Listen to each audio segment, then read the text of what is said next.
তোর ভেতর যত রক্ষিত ফেরেশতা আছেন নামা, আর কোন তোমাদের ডিউটি নাই, ওখান থেকে নাইমা হাসর ময়দানে চলে আসবে। 2 নম্বর বাউন্ডারি হয়ে যাবে, 3 নম্বর ফেরেশতারা নামবে, 3 নম্বর বাউন্ডারি হয়ে যাবে, 4 নম্বর ফেরেশতারা নামবে, 4 নম্বর বাউন্ডারি হয়ে যাবে, 5 নম্বর ফেরেশতারা নামবে, 5 নম্বর বাউন্ডারি হয়ে যাবে, 6 নম্বর ফেরেশতারা নামবে, 6 নম্বর বাউন্ডারি হয়ে যাবে, 7 নম্বর ফেরেশতারা নামাইয়া 7 আসমানে ফেরেশতা নামাইয়া হাসর ময়দানে চতুর্দিকে 7টা বাউন্ডারি দিয়ে দিবে। আল্লাহু আকবার বলেন। এক একজন ফেরেশতা এক এক রকমের চেহারা, এক একজন ফেরেশতার লাঠি এক এক ধরনের, এক একজন ফেরেশতার পোশাক এক এক রকমের। পুলিশের পোশাক যেমন আলাদা, মিডিয়ার পোশাক যেমন আলাদা, র্যাবের পোশাক যেমন আলাদা, গ্রাম্য পুলিশের পোশাক তেমন আলাদা, কথাগণ ঠিক কিনা? সেনাবাহিনীর পোশাক আলাদা, কিন্তু এক একজনের পাওয়ার আলাদা আলাদা। সবাই যখন 7টা বাউন্ডারি দিয়ে দিবে, সমস্ত উম্মত গুলা এবার পিঁপড়ার ন্যায় হাসরের ময়দানটা আরম্ভ করে দিবে। কোন দিকে যাবেন? সবাই হাক্কা বাক্কা খেয়ে যাবে। ডাইনে যাবে না বামে যাবেন, উপরে যাবে না নিচে যাবে, সামনে যাবে না পিছনে যাবে। হাসরের ময়দানে আল্লাহ তাআলা কিছু ভলান্টিয়ার বাস করে রাখবে। ওই যে চরমনে যারা যাবেন, উজানিতে যাবেন, যারা ইস্তেমার ময়দানে যাবেন, যারা বড় বড় ময়দানে যাবেন, দেখবেন তারা বলবে ভাই ডাইনে ডাইনে চলো, তাহলে তুমি তোমার গন্তব্যস্থানে চলে যাইতে পারবা। কতক্ষণ ঠিক কিনা? আসলে ময়দানে সবাই যখন ওটা আরম্ভ করে দেবে, কইবে কই যাবো, কই ওই যে তোমার নাক বরাবর আল্লাহ তাআলা আরো সাজাইছেন, এই যে আল্লাহ পাকের সামনে তাম্বুরের মতো আরো সাজাইবে, তোমরা আল্লাহ পাকের সামনে হাজির হও। এবার সকলে যখন সামনে রূপ দিয়া দিবে, সকলে সামনে যাইতে আরম্ভ করে দিবে। কত বড় দুনিয়া, শেষ মাথার মানুষগুলো আরো সে সামনে আসবে, হাইটা হাইটা আসবে। কেউ তো শুইয়া শুইয়া গড়াইয়া গড়াইয়া আসবে, কারোর জন্য আল্লাহ ঘোরার ব্যবস্থা করে দিবে।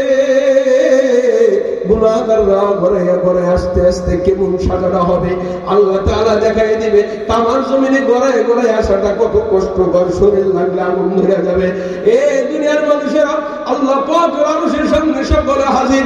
সকালবেলা সূর্যের তাপ শুরু হয়ে গেছে। 1 লক্ষ বছরের দুনিয়া 1 লক্ষ বছরের সমান হবে হাসরের ময়দানটা। দুনিয়ার দিনটা হয় 12 ঘন্টা 14 ঘন্টা লম্বা, এটাকে টান দিয়া 1 লক্ষ বছর করলে যত বড় লম্বা হবে, হাসরের ময়দানে একটা দিন হবে 1 লক্ষ বছরের সমান। আল্লাহু আকবার। সকালবেলা 4টার সময় সূর্যের তাপে মানুষগুলো দিশে হয়ে যাবেন।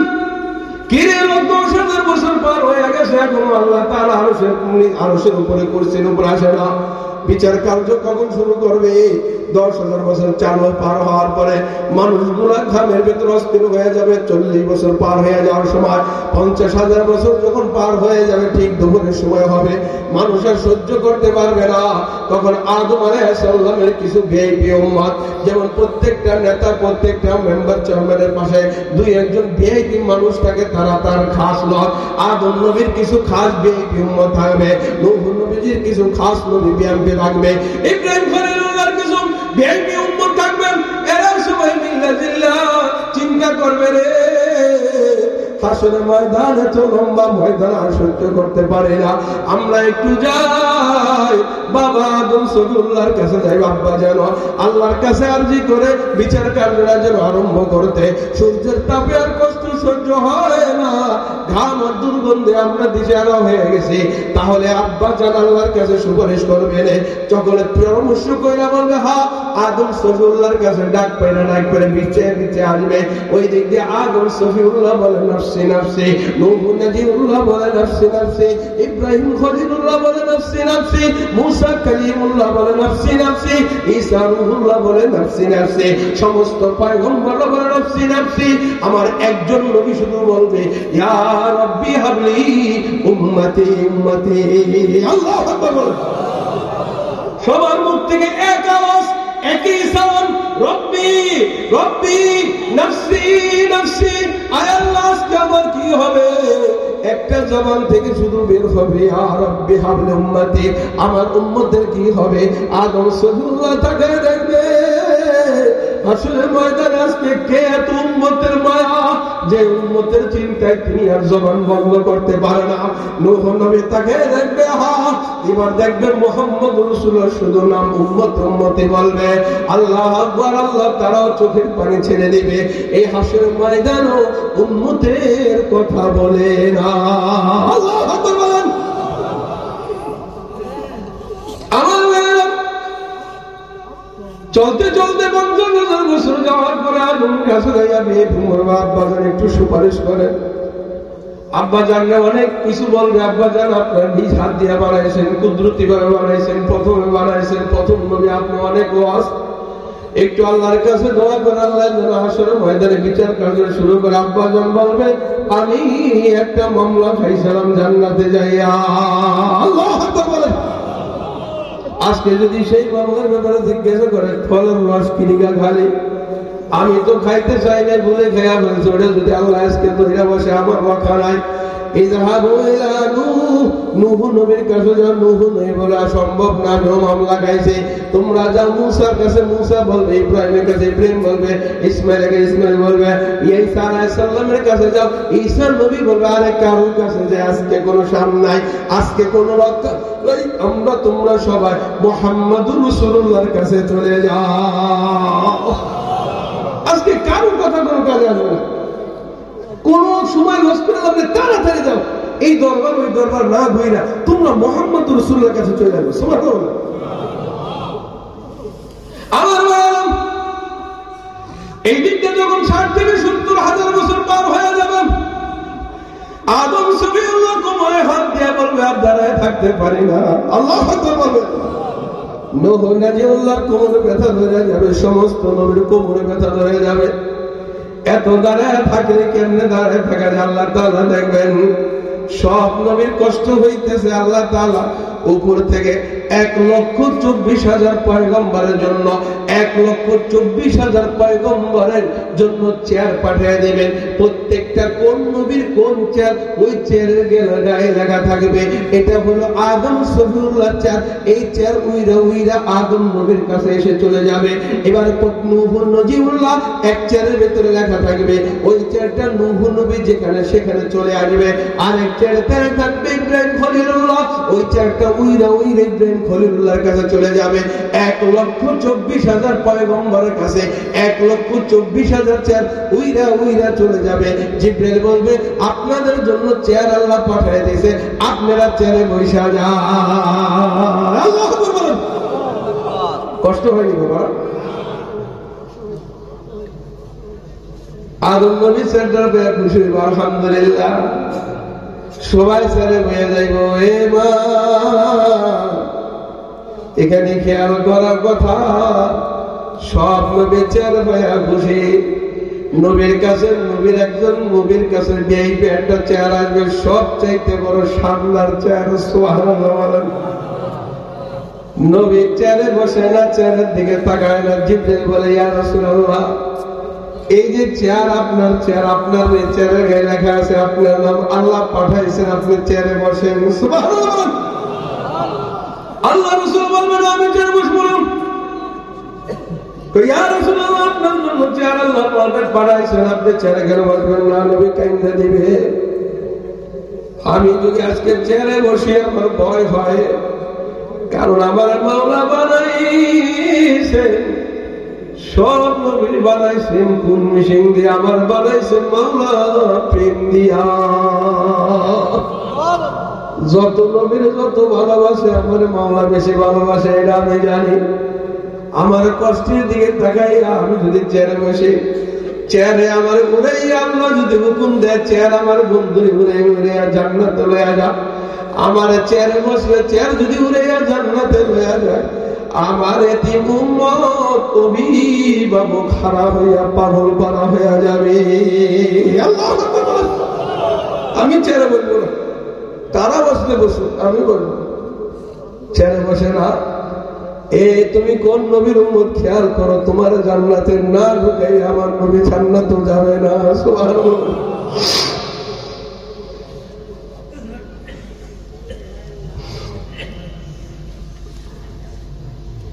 এবার নবীজির সাথে অনেক কথাবার্তা, সব কিছুক্ষণ পরে দেখা যাবে সব এই গম্বুজ গুলো আল্লাহ রসুলের কাছে চলে আসে, ইয়া রাসূলুল্লাহ কি বলো, হাসরের ময়দানের বিচারের কার্যটা যদি আরম্ভ হয়ে যাইতো, আর সহ্য করতে পারি না, আল্লাহর কাছে একটু সুপারিশ করে আল্লাহ যেন বিচার কার্য আরম্ভ করে দেয়। নবীজি সাল্লাল্লাহু আলাইহি ওয়াসাল্লাম দোয়া করার সঙ্গে সঙ্গে উপর থেকে আল্লাহ তাআলা একটা বুরাক পাঠিয়ে দিবে। সুবহানাল্লাহ। বুরাকে নবীজি উঠবেন, ওইটা উড়াইয়া উড়াইয়া বুরাকটাকে মাকামে মাহমুদের কাছে আল্লাহ পাকের আরশের সামনে কতটা জায়গা আছে দেখবেন। অনেক বড় বড় মাহফিলের সামনে কতগুলা জায়গা বাস দিয়া বান্ধে, পাগলরা যারা লাভ দিয়া না আসতে পারে, কথা কোন ঠিক কিনা? মাকামে মাহমুদের ভেতরে বুরাকে তাকে নবীজিকে উঠতে বলল, উঠবে। বুরাক উড়াইয়া উড়াইয়া আল্লাহ পাকের আরশের সামনে মাকামে মাহমুদে নিয়ে যাবেন। মাকামে মাহমুদে যখন বুরাক এসে অবস্থান করবে, থামবে, আল্লাহ রাসূল মাকামে মাহমুদে যে সিজদায় পড়ে কান্না আরম্ভ করে দেবে। কান্দে কান্দে আল্লাহ রাসূল চোখের পানিতে মাকামে মাহমুদ ভিজে ফেলবেন। আল্লাহ পাক বলবেন, বন্ধু মাথা উঠাও, ইরফারাসা সাল তুতিনি, বন্ধু আজকে তুমি যত সুপারিশ করবে সব কবুল করবো, বলেন সুবহানাল্লাহ। এবার অনেক গল্প সর্ব হবে, এক কথা হবে, আল্লাহ তুমি এবার একটু হাসরের ময়দানে আসো, বিচার কার্য আরম্ভ করে দাও। বন্ধুরে বলবো, বন্ধু তুমি হাসরের ময়দানে যাও, কিছুক্ষণ পরেই আমি রওনা করতেছি। সুবহানাল্লাহ।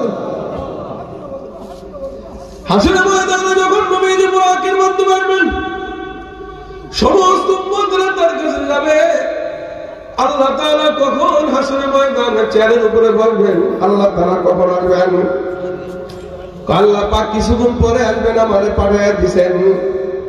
এবার কিছুক্ষণ পরে দেখা যাবে 1,00,000 বছরের পূর্ণ সময় হয়ে গেছে। রব্বে কাবা ইসরাফিল আলাইহিস সালামকে বলবে, ইসরাফিল একটা সিংহায় ফু দাও।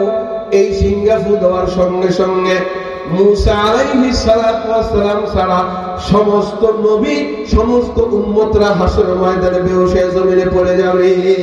আল্লাহু আকবার বলেন। সবাই বেহুশ হাসরের ময়দানে। একজন নবী হুশ আছেন, তার নাম কি বলতো? মুসা। তার নাম কি? না, মুসা নবী। কার নাম কি বলো? কি নিগা? ওই যে মুসা নবী নূরের তাজাল্লিতে একবার বেহুশ হয়ে গেছে, তার ভিতর পাওয়ার চলে আসছে। সুবহানাল্লাহ। মুসা নবী বেহুশ হয়ে গেছে কারণ দুনিয়াতে নূরের তাজাল্লিতে একবার বেহুশ হয়েছিল। এই জন্য সব নবীরা বেহুশ, সব হাসরের ময়দানে বেহুশ। কারণ বেহুশ অবস্থায় যদি না আসে, আল্লাহ তাআলা যদি ওখান দিয়ে আসেন, তাহলে ওই নূরের তাজাল্লিতে সবাই শেষ। সুবহানাল্লাহ বলেন না? আল্লাহ তাআলা আসবেন বেহুশ অবস্থায়, কেউ দেখবেন না, এসে সিংহাসনে বসবেন। বসার পরে আবার ইসরাফিলকে বলে, সিংহে ফু মার। সাথে সাথে ফু মারার সঙ্গে সঙ্গে সকলের হুশ ফিরে দাঁড়ায় দেখবে যে আহকামুল হাকিমিন আজকে বিচার কার্যে বিচার চেয়ারে বসে গেছে। সুবহানাল্লাহ। এবার এমন রাগ অবস্থায় দেখবে, কোনদিন কল্পনা করতে পারে নাই। আল্লাহ এত রাগান্বিত জীবনে কেউ দেখেও নাই, আর কোনদিন হবে না। এত রাগান্বিত অবস্থায় চেয়ারের ভিতরে বসবেন। এবার বলবে, বন্ধু বিচার কার্য শুরু করো, এক একজন করে আসামি পাঠাও। সুবহানাল্লাহ বলেন। এবার নবীজি বলে, আদম আপনি যান, সকলের আপনার মাপ চাই, আমি যেতে পারবো না। নূহ নবী আপনি যান, আমি মাপ চাই, আমি আগে যেতে পারবো না। আল্লাহর কাছে যান। এক এক করে কেউ রাজি হলো না। নবী আল্লাহ পাক বলবেন, বন্ধু এক লোক পাঠান না কেন, বিচার শুরু, অর্ডার অর্ডার অর্ডার। আল্লাহ তাআলা বলে, আবু বকর তুই যা। সুবহানাল্লাহ বলেন। আবু বকর কয়, আল্লাহ কান্দা শুরু করে দিছে। ইয়া রাসূলুল্লাহ আমি কি করব, কি জবাব দেব? পিঠে ভেতর থাপড় দুটা মেরে দেব, যা, কোনো ভয় নেই। সুবহানাল্লাহ বলেন না? আবু বকর যাই আরশে মাকামে মাহমুদের কাছে যায়, দেখবে পানি। আবু বকরের বুঝে আসবে যে আমার নবী যেখানে আসছিল, আমার নবী যে কেঁদেছিল। তো এইটা দেখে আবু বকর কান্দা সিজদায় পড়ে কান্দা আরম্ভ করে দিব। সুবহানাল্লাহ বলেন না? তো কান্দা যখন আরম্ভ করে দিব, তখন আল্লাহ তাআলা, আবু বকর আর বেটা যা, তোর কোনো গুনাহই নেই, তোর মাফ করে দিয়েছি। সুবহানাল্লাহ। হাসতে হাসতে যখন নবীদের কাছে ফিরে আসবে, কি খবর আবু বকর? আল্লাহ পাক আমাকে মাফ করে দিয়েছে, কিচ্ছু জিগাই নেই। সুবহানাল্লাহ বলেন। এবার ওমর তুমি যাও। আবু কান্দাগাড়ি শুরু। ওমর কবে, না ইয়া রাসূলুল্লাহ কেমনে তুমি মাফ করে? আবু বকর চোখের পানি দেখছি, আমি চোখের পানি ছেড়ে দিছি। ওমর বলবে, ইয়া রাসূলুল্লাহ আমার দিলটা বড় শক্ত ছিল, আমার চোখে কোনো পানি ছিল না, আমি তরবারি দিয়ে মানুষকে খালি টুকরা টুকরা করতাম, আমি ওখানে তো পানি ছাড়তে পারবো না। যা বেটা। আর ওমর যখন যাওয়ার দূর থেকে আল্লাহ পাক আরশে আজিম থেকে বলবেন, এ ওমর তোর সালাম, যা, তোর কোনো টেনশন নেই, যা, তুই পাস। সুবহানাল্লাহ বলেন না? কেমন লাগতেছে? সুবহানাল্লাহ বলেন। এরকম মহব্বত রাখলে আপনারও করবো, তুই পাস। সুবহানাল্লাহ বলেন। পাস যখন হয়ে যাবেন, এরপরে যে কথাটা মজাটা কমন একটুখানি, হ্যাঁ, আপনি এই আজকে এই লাইনে ধরুন, খালি এখান থেকে আপনি একজনকে জান্নাত আল্লাহ নিয়ে যাবেন। পাস করার পরে জান্নাতের সিটিংটা কেমন হবে, এই যাওয়ার রাস্তাটা খালি 5 মিনিটে বলে শেষ আজকের ওয়াজ। ঠিক আছে ইনশাআল্লাহ? বাজে কত? 11:15। হুজুরের নিয়ত ঠিক আছে, হুজুর কয় 11:30 পর্যন্ত বয়ান করতে হবে। ঠিকই বয়ান 11:30 পর্যন্ত গেল গা, বয়ানই শুরু করতে হবে না। আলহামদুলিল্লাহ বলবেন। আর বয়ান তুমি যেভাবে করতে হবে তো আসে না। হুজুরের দোয়া কি বলেছে, আমি তো বেশি 10টা পর্যন্ত 10:30 বয়ান করে সইটা যাবো, দূরে তো যাইতে হবে, ঠিক না? জোনাব ভাই অনেক যোগাযোগ করছে, বেজার হয়েছেন জোনাব ভাইয়ের উপরে। হুজুর এই যে বয়ানের ব্যবস্থা করছে, আপনাকে কতটুকু জিজ্ঞেস করতে নেই, যদি খুশি না বেজার? আরো জোরে কোন খুশি না বেজার? মাশাআল্লাহ। তো আমি আপনাকে এবার সুন্দর মতো ওখান থেকে জান্নাতে নিয়ে যাব, এই দৃশ্যটা আপনাকে আমি সামনে তুলে ধরবো। কে কিভাবে তুলে ধরছে, জীবনে বহুত ওয়াজ শুনছেন, এইভাবে আপনাকে জান্নাতে নিবে, এই ওয়াজ শুনছেন কি না, এরপর আমি জিজ্ঞেস করবো কে কে শুনছেন এই সেটিংটা, এরপর সত্যি করে বলবেন যে আমি শুনছি কি শুনি না। ঠিক আছে ইনশাআল্লাহ? মেরে মুহতারাম ভাই, বেস্তে আল্লাহ কে আজারে নবাশত, কাছে রাবা কাছে কারে নবাশত। একজন যখন জান্নাতি ওয়ালা হয়ে যাবে, জান্নাতের দরজার সামনে আল্লাহ তাআলা 70,000 ফেরেশতা সাজায় রাখছেন, হাতের ভিতরে ফুলের মালা। 70,000 ফেরেশতার পিছনে 80,000 গেলমান সাজায় রাখছেন, তাদের হাতে ফুলের মালা।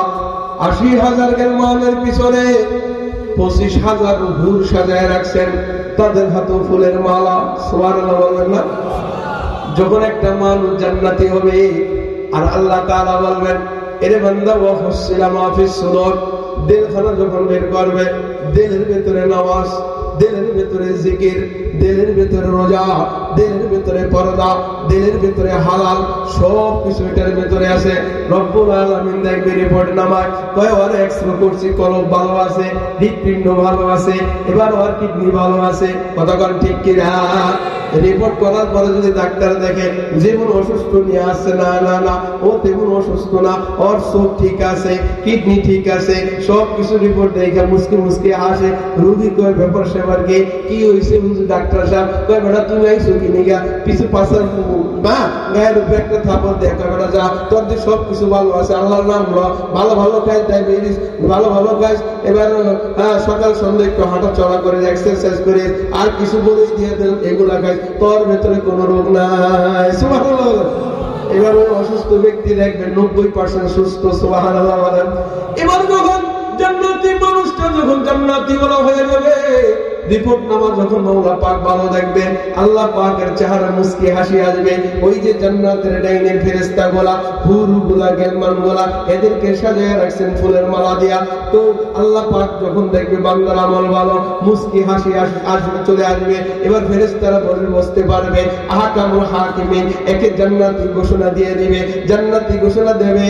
হাসি দেখার সঙ্গে সঙ্গে হুর, গেলমান, ফেরেশতারা তাকে ফুলের মালা দেওয়ার জন্য আনন্দে নাচতে আরম্ভ করে দিবে।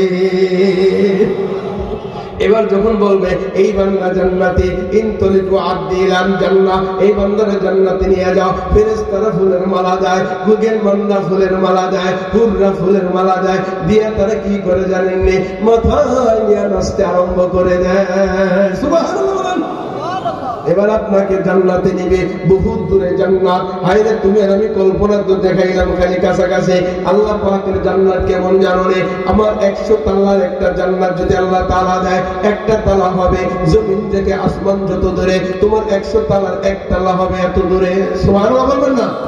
এক তাল্লার ভিতরে আদম সফিউল্লাহ থেকে পৃথিবীর সমস্ত উম্মতদেরকে যদি ঢোকানো হয়, জান্নাতের এক তালাও ভরবে না। আল্লাহু আকবার। এই ছোট্ট জান্নাত জান্নাতের তালা যদি এত বড় বড় হয়, এবার তোমার জান্নাতটা কত বড় হবে? যেই ব্যক্তির জান্নাত হবে 100 কোটি জান্নাত, যেই ব্যক্তির আমল নামার কারণে লাখ লাখ জান্নাত এমন বানায় রাখছেন। সুবহানাল্লাহ বলেন না? এবার এদেরকে বলবে ফুলের মালা দিয়া রব্বে কাবা বলবে এই ছাড়তে প্রথমে হইল 70,000 ফেরেশতা, পিছনে হইল 80,000 গেলমান, 70 আর